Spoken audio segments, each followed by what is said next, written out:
আজকে ভারতের মিডিয়া বলে যে বাংলাদেশ ব্যাংকে নাকি টাকা লোপাট হয়েছে। আপনারা বলেন লোপাট হয় নাই, তাহলে বাংলাদেশ ব্যাংকে সাংবাদিক কেন ঢুকতে দেন না? সাংবাদিকদের কাছে কেন খবর নিতে দেন না? আজকে এই প্রশ্নটা আপনাদের কাছে করলাম, এই সাংবাদিকদের কাছে। আজকে বিদ্যুতের নামে হাজার হাজার কোটি টাকা আজকে লোপাট করে নিয়ে গেছে। আওয়ামী লীগের সেক্রেটারি জেনারেল বলেছেন যে তাদের কোনো বিদেশে মুরব্বী নাই, কিন্তু আমরা তো দেখছি এই পর্যন্ত সীমান্তে যতগুলো হামলা, যতগুলো খুন হয়েছে, পুরোটার প্রতিবাদ আমরা তো আওয়ামী লীগকে জানাইতে দেখি নাই। তা আমরা একটাই বলতে চাই, এই দেশটা আমরা যুদ্ধ করে স্বাধীন করেছি। স্বাধীনের সময় অবশ্যই ভারতের একটা ভূমিকা ছিল, সেটার জন্য তাদের কাছে অবশ্যই আমরা ঋণী। কিন্তু তার মানে এই না যে আমরা পিন্ডির দাসত্ব ছিন্ন করার জন্য যুদ্ধ করেছি, আবার দিল্লির দাসত্ব গ্রহণ করার জন্য না। আমাদের কথাটা পরিষ্কার, বাংলাদেশ একটি স্বাধীন দেশ। আমরা কারো বিপক্ষে না, আমরা বাংলাদেশের পক্ষে। আমরা বাংলাদেশের পক্ষে, বাংলাদেশের পক্ষে যেটা থাকবে সেটার প্রতি আমরা আছি। বাংলাদেশের বিপক্ষে যেই যাবে তার বিপক্ষে আমরা আছি, এটা হলো পরিষ্কার কথা।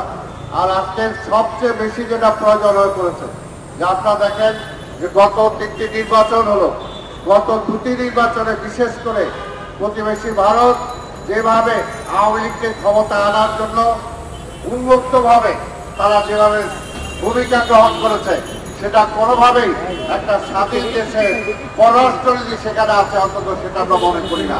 তাই আজকে সবচেয়ে বড় জরুরি হয়ে পড়েছে, আজকে ভারতকে ডিসাইড করতে হবে যে তারা কি আওয়ামী লীগের সাথে বন্ধুত্ব চায় নাকি তারা বাংলাদেশের জনগণের সাথে বন্ধুত্ব চায়। আজকে এটা তাদেরকে ডিসাইড করতে হবে, তারা জনগণের শত্রু হবে নাকি আওয়ামী লীগের মিত্র হবে। কারণ এই দেশের মানুষ তার দলের তারা চায় যে তার ভোটের অধিকারটা তারা ফিরে পেতে চায়, ভোট দিয়ে তারা সরকারের তাদের প্রতিনিধি পাঠাতে চায়। কাজে সেই ব্যাপারে তারা হস্তক্ষেপ করবে, তারা চয়েস দিয়ে দিবে যে উমুককে ক্ষমতায় নিতে হবে। সেটা তো কোনোভাবে একটা স্বাধীন দেশের অবস্থা হতে পারে না। আমরা রক্ত দিয়ে দেশ স্বাধীন করেছি, আমরা সশস্ত্র যুদ্ধের মধ্য দিয়ে দেশ স্বাধীন করেছি। কাজে বাংলাদেশকে কেউ কোনোদিন পদানত করতে পারবে না, পরাধীনতার শৃঙ্খলা ভাঙতে পারবে না। তাই আজকে বাংলাদেশের জনগণকে বলবো, আজকে এই লড়াই, আজকে এই আন্দোলন শুধুমাত্র বিএনপি বা বেগম খালেদা জিয়ার তারেক রহমান আন্দোলন না। আজকে যদি আপনার ভোটের অধিকারটা আপনি ফিরে পেতে চান, আজকে যদি গণতন্ত্রকে ধরে রাখতে চান, দেশের স্বাধীনতাকে রাখতে চান, যদি সীমান্তে ফেলানির লাল ঝুলে থাকবে না, সেটাকে যদি আপনারা প্রতিবাদ করতে চান, তাহলে অবশ্যই এই সরকারকে, এই বদলেই সরকারকে, এই আধিপত্যবাদী পক্ষের সরকারকে ক্ষমতা থেকে নামানো ছাড়া কোনো বিকল্প নাই। তাই আমরাও বলবো, আওয়ামী লীগও যদি আজকে জনগণের কথা বুঝতে পারে, জনগণের পাল যদি তারা বুঝতে পারে, বলবো যে স্বৈরাচারের পথে আপনারা যাবেন না। এখনো সময় আছে, অনতিবিলম্বে পদত্যাগ করে একটি তত্ত্বাবধায়ক সরকার অধীনে নির্বাচন দেন, তারপরে দেখেন এই দেশের জনগণ কাকে চায়, তারাই এই দেশ নিয়ন্ত্রণ করবে। তাই আজকে পরিষ্কার কথা, আমি বেশি কথা বাড়াবো না। আজকে নির্বাচনের নামে প্রহসন চলছে, উপজেলা নির্বাচন। আপনারা দেখেছেন এই দেশের মানুষ সেই নির্বাচনে অংশগ্রহণ করছে না।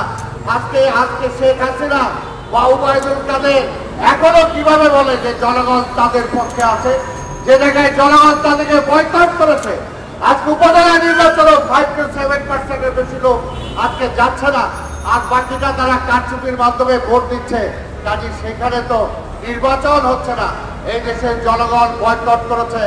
আমরা বলতে চাই, দেশে অরাজকতা ঠেলে দিয়েন না। আপনি দেশে একটা রায়ট লাগাতে চান, দেশে দুর্ভিক্ষ লাগিয়ে আমাদের মধ্যে হানাহানি করতে চান এবং অন্য দেশকে সেখানে ব্যবহার করতে চান। বিশ্ব রাজনীতি আজকে মোড়লদের মধ্যে বাংলাদেশকে একদিকে ঠেলে দিয়ে আজকে সেখানে বাংলাদেশকে ক্ষতিগ্রস্ত করতে চান। সেই পথ থেকে দূরে সরে আসুন। এই দেশের জনগণ অতীতেও যেমনি ভাবে মুক্তির জন্য লড়াই করেছে, আজকেও যদি আপনি সরকার পরিবর্তনের সকল গণতান্ত্রিক পথ বন্ধ করে দেন, ভোটের মাধ্যমে যদি সরকার পরিবর্তনের পথ বন্ধ করে দেন, তখন এই দেশের জনগণ সবাই মিলে রাজপথে নেমে এসে আপনাকে উৎখাত করা ছাড়া কোনো বিকল্প থাকবে না।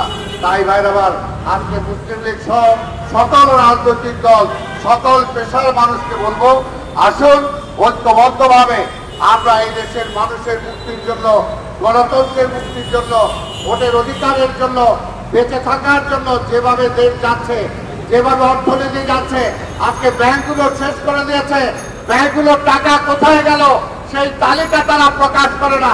আপনাদের যদি সাহস থাকে, আজকে সকল ব্যাংক যাতে দেউলিয়া হয়ে যাচ্ছে, তারা আজকে ঋণ খেলাপি, তারা আজকে ঋণের টাকা দিয়ে দিচ্ছে না, সেই তালিকাটা প্রকাশ করেন, তাদেরকে ধরেন। বেগম খালেদা জিয়াকে 2 কোটি টাকার জন্য ধরতে পারছেন, যেটা আজকে 6 কোটি টাকা ব্যাংক হয়েছে। আজকে মহিউদ্দিন আলমগীর সহ আপনার দলের নেতাদের, মন্ত্রীদের নামে যারা হাজার হাজার কোটি টাকা আজকে লোপাট করেছে, আজকে ন্যাশনাল ব্যাংক, আজকে ইসলামী ব্যাংক, কোন ব্যাংকের নাম বলবো, সব ব্যাংকে আপনারা লোপাট করে দিয়েছেন। আজকে ভারতের মিডিয়া বলে যে বাংলাদেশ ব্যাংকে নাকি টাকা লোপাট হয়েছে, আপনারা বলেন লোপাট হয় নাই, তাহলে বাংলাদেশ ব্যাংকে সাংবাদিক কেন ঢুকতে দেন না? সাংবাদিকদের কাছে কেন খবর নিতে দেন না? আজকে এই প্রশ্নটা আপনাদের কাছে করলাম, এই সাংবাদিকদের কাছে। আজকে বিদ্যুতের যাবে হাজার হাজার কোটি টাকা আজকে লোপাট করে নিয়ে গেছে। তাই আসুন এর বিরুদ্ধে আমরা ঐক্যবদ্ধভাবে প্রতিরোধ করে তুলি, এবং প্রতিরোধের মধ্যে আন্দোলনের নেতৃত্ব দিচ্ছেন আমাদের নেতা দেশনায়ক তারেক রহমান। আসুন সেই আন্দোলনে আমরা সবাই শরিক হই। আন্দোলনের মধ্য দিয়েই সকলের দাবি দেওয়া আমরা ফয়সলা করতে পারবো। আন্দোলন ছাড়া, রাজপথে নেমে আসা ছাড়া জনগণের কোনো দাবি আদায় হবে না। তাই আসুন আমরা রাজপথে নেমে এসে সোচ্চার কণ্ঠে আমরা আওয়াজ করি, এই সরকারকে বিদায় নিতে হবে, মানুষের ভোটের অধিকার ফিরিয়ে দিতে হবে। আপনাদের সবাইকে ধন্যবাদ। খোদা হাফেজ। বাংলাদেশ জিন্দাবাদ।